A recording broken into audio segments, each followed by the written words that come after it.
Hi, lilies കിച്ചണിലേക്ക് എല്ലാവർക്കും സ്വാഗതം. ഇന്ന് ഞാനൊരു ചെറിയ സംഭവമാണ് ചെയ്യാൻ പോകുന്നത്. അവിയൽ. നമ്മൾ സദ്യക്ക് അവിയലാണല്ലോ ഏറ്റവും ഒന്നാമനായിട്ട് നിൽക്കേണ്ട അവിയലാണല്ലോ. അപ്പൊ അവിയൽ വെക്കുന്നത് എങ്ങനെയാ എന്നുള്ളത് ചിലരെന്നോട് ചോദിച്ചു. അപ്പൊ അത് ഞാൻ ചെയ്ത് കാണിക്കാം. ഉരുളി അടപ്പത്ത് വെച്ചു. ആ ഉരുളി നന്നായിട്ട് ചൂടായിട്ട് ഇരിക്കണം. നല്ല അടി കട്ടിയുള്ള പാത്രത്തിലാണ് നമ്മൾ അവിയൽ ചെയ്യാൻ നല്ലത്. മറ്റേ അടി കട്ടിയില്ലാത്ത പാത്രത്തിൽ വെക്കുമ്പോൾ പുകഞ്ഞ് ആകെ പ്രശ്നമാവും. ഇതുപോലെ ഉരുളിയോ അല്ലെങ്കിൽ മൺപാത്രം അതിലൊക്കെയാണ് നമ്മൾ അവിയൽ വെക്കാൻ പറ്റുള്ളൂ. അപ്പൊ ഞാൻ വെളിച്ചെണ്ണ ഇതിലേക്ക് ഒഴിച്ചിട്ടുണ്ട് കുറച്ച്. അപ്പൊ ആ വെളിച്ചെണ്ണ ശരിക്കും നന്നായിട്ട് ചൂടായിട്ടുണ്ട്. അപ്പൊ ഇത് അടി പിടിക്കാതിരിക്കാൻ വേണ്ടിയിട്ട് നമുക്ക് 2-3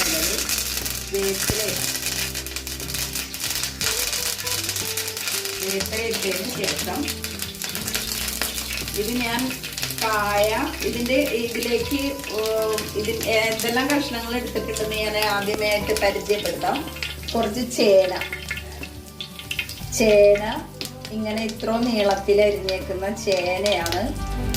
ചേന കുറച്ച് ഒരു 100 ചേന, പിന്നെ അതുപോലെ തന്നെ കുറച്ച് ക്യാരറ്റ്, ബീൻസ്, കായ, ഇങ്ങനത്തെ ഇത്ര കഷ്ണങ്ങളാണ് ഞാൻ എടുത്തിരിക്കുന്നത്.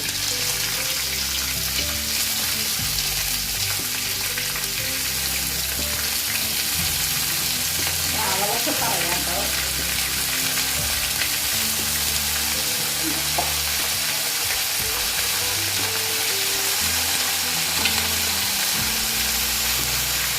ഉള്ളി നന്നായിട്ട് ചൂടായി, അതുകൊണ്ടാണ് ഇങ്ങനെ പൊട്ടിച്ചെടുക്കണം.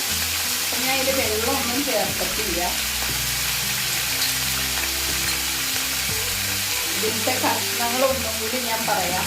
ചേന, കായ, ബീൻസ്, പിന്നെ ക്യാരറ്റ്, ഇത്ര സാധനങ്ങളാണ് ഞാൻ ഇതിലേക്ക് അരിഞ്ഞ് ചേർത്തേക്കുന്നത്.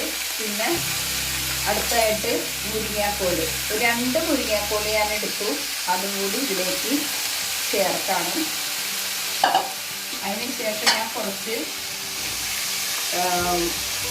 വെള്ളരിക്ക, ഒരു വഴുതനങ്ങ, പിന്നെ ഒരു പടവലങ്ങയുടെ പകുതി, അത്ര സാധനങ്ങളാണ്. ഇത് വേവ് കുറഞ്ഞ സാധനങ്ങളല്ലേ.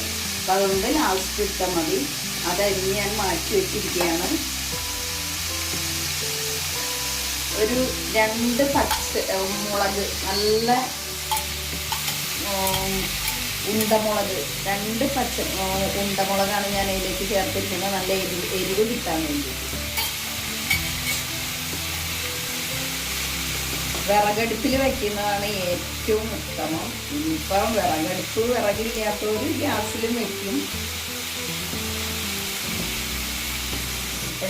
നന്നായിട്ട് കത്തുന്നുണ്ട്.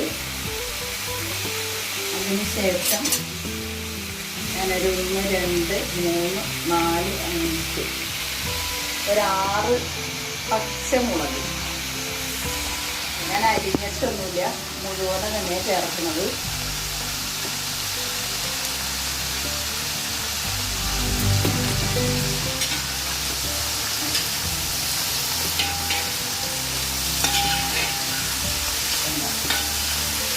ഈ കഷ്ണങ്ങളെല്ലാം പതുക്കെ വാടി കഴിയുമ്പോൾ തന്നെ അവിയൽ വേവാനുള്ള വെള്ളം ഇതിൽ തന്നെ ഉണ്ടാകും. പ്രത്യേകിച്ച് വെള്ളം ഇട്ടിട്ട് ഒരു കാര്യമില്ല.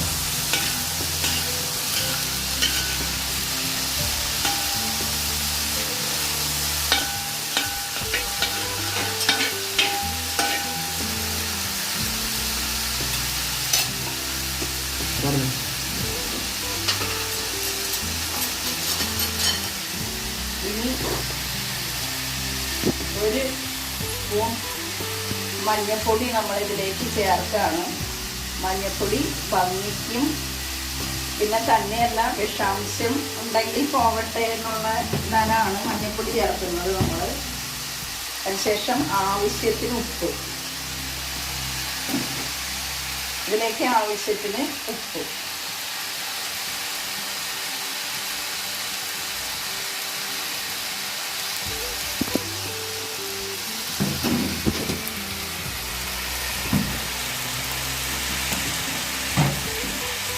നമ്മൾ മുളക് പൊടി, 1 ടീസ്പൂൺ മുളക് പൊടി മാത്രം ചേർക്കേണ്ട കാര്യമുള്ളൂ. കാരണം പച്ചമുളക് നമ്മൾ ചേർത്തിട്ടുണ്ട്, നല്ല എരിവുള്ള മുളകാണ് ചേർത്തിരിക്കുന്നത്.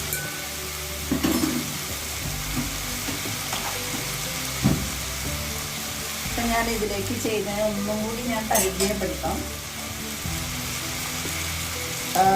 കായ 2 ചെറിയ ഏത്തക്കായ, 2 മുരിങ്ങാക്കോല്, ഒരു 1/4 കിലോ തന്നെ തികച്ചില്ല അത്ര ക്യാരറ്റ്, പിന്നെ ബീൻസ് ഒരു 100 ബീൻസിൻ്റെ അത്ര എടുത്തിട്ടുള്ളൂ. ബീൻസ്, പച്ചമുളക്, പിന്നെ ഞാൻ അരിഞ്ഞിരിക്കുന്ന വെള്ളരിക്ക, വഴുതനങ്ങ, പിന്നെ പടവലങ്ങ, ഈ 3 ഐറ്റംസും കൂടി ഞാൻ ഇതിലേക്ക് ചേർക്കുകയാണ്.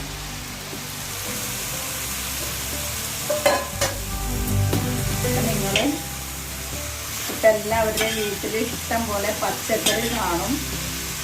അപ്പോൾ പച്ചക്കറി അവിയൽ വെക്കാൻ അറിയാം, എല്ലാവർക്കും അറിയാൻ പാടുണ്ടാവും. എന്നാലും ചിലവർക്ക് അത്ര ഇതാണ്ടാവില്ല. അപ്പം അവിയലൊന്ന് വെച്ച് കാണിക്കാൻ പറഞ്ഞ പലരും എന്നോട് ആവശ്യപ്പെട്ടു. അതനുസരിച്ചാണ് ഞാനിപ്പോൾ ഈ അവിയലിവിടെ ഉണ്ടാക്കാനായിട്ട് കാരണം. ഇനി നമ്മൾ കണ്ടോ, ഇതെല്ലാം ഇങ്ങനെ വെച്ചിട്ട് നമ്മളൊന്ന് ആവി വരാൻ വേണ്ടിയിട്ട് നമ്മൾ വാഴയിലിട്ട് മൂടാണ് ഏറ്റവും നല്ലത്. വാഴയിലിട്ട് മൂടാണെങ്കിൽ എന്താണെന്ന് വെച്ചിട്ടുണ്ടെങ്കിൽ ആ ഇലയുടെ ഒരു സ്മെല്ലും കൂടി ഈ അവിയലിലേക്ക് വരണം. അതിന് വേണ്ടിയിട്ടാണ് ഞാൻ വാഴയില ഉപയോഗിക്കുന്നത്. ഇനി നമ്മളൊരു പാത്രം കൊണ്ട് അടച്ച് മൂടുക. ഒരു 5 മിനിറ്റ് നേരം കഴിയുമ്പോൾ നമുക്ക് തുറന്ന് നോക്കാം. അപ്പോഴേക്കും കഷ്ണങ്ങളെല്ലാം വാടിയിട്ടുണ്ടാവും. നമ്മൾ ഇത് മൂടിയ തുറന്നു, വെന്തോന്ന് നോക്കാം.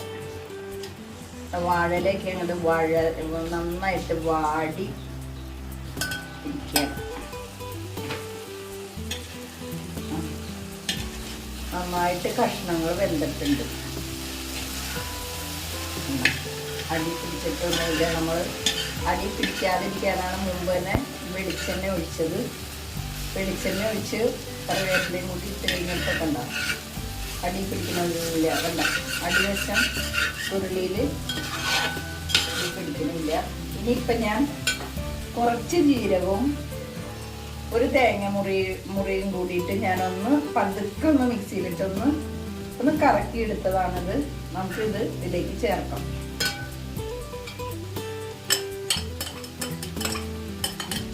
അല്പം ജീരകം എടുത്തിട്ടുള്ളൂ. ജീരകം അധികം ആവണ്ട.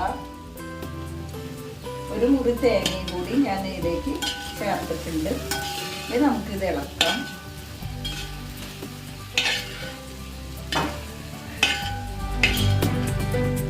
ചില ആൾക്കാർ മഞ്ഞൾപ്പൊടി ചേർക്കൂല. അത് അവരവരുടെ അഭിരുചിക്കനുസരിച്ച് ചേർക്കാം. ഇഷ്ടം എങ്ങനെയാന്ന് വെച്ചിട്ടുണ്ടെങ്കിൽ മഞ്ഞൾപ്പൊടി ചേർക്കാതിരുന്ന് വെളുത്തിരിക്കും. ഇതിപ്പോൾ മഞ്ഞ കളറാണ്, അതവരുടെ ഇഷ്ടത്തിനനുസരിച്ച് ചെയ്യാം. അപ്പം നമ്മൾ ഇതിലേക്ക് ഇനി അല്പം വെളിച്ചെണ്ണയും കൂടി ഇതിലേക്ക് ചേർക്കാം. വെളിച്ചെണ്ണ നന്നായിട്ട് ചേർത്ത് കഴിഞ്ഞാൽ അതിനൊരു ടേസ്റ്റ് ഉണ്ടാവുള്ളൂ. ഇപ്പോൾ വെളിച്ചെണ്ണ ചേർത്ത് കഴിഞ്ഞ് തേങ്ങ ഇട്ട് കഴിയുമ്പോൾ കുറച്ച് കറിവേപ്പിലയും കൂടി നമ്മൾ തിരുമ്മി അതിലേക്ക് ചേർക്കാം. ഇതിൻ്റെ മണമൊക്കെ ഒന്ന് വരാൻ വേണ്ടിയിട്ടാണ് നമ്മളതിലേക്ക് തിരുമ്മി ചേർക്കണം.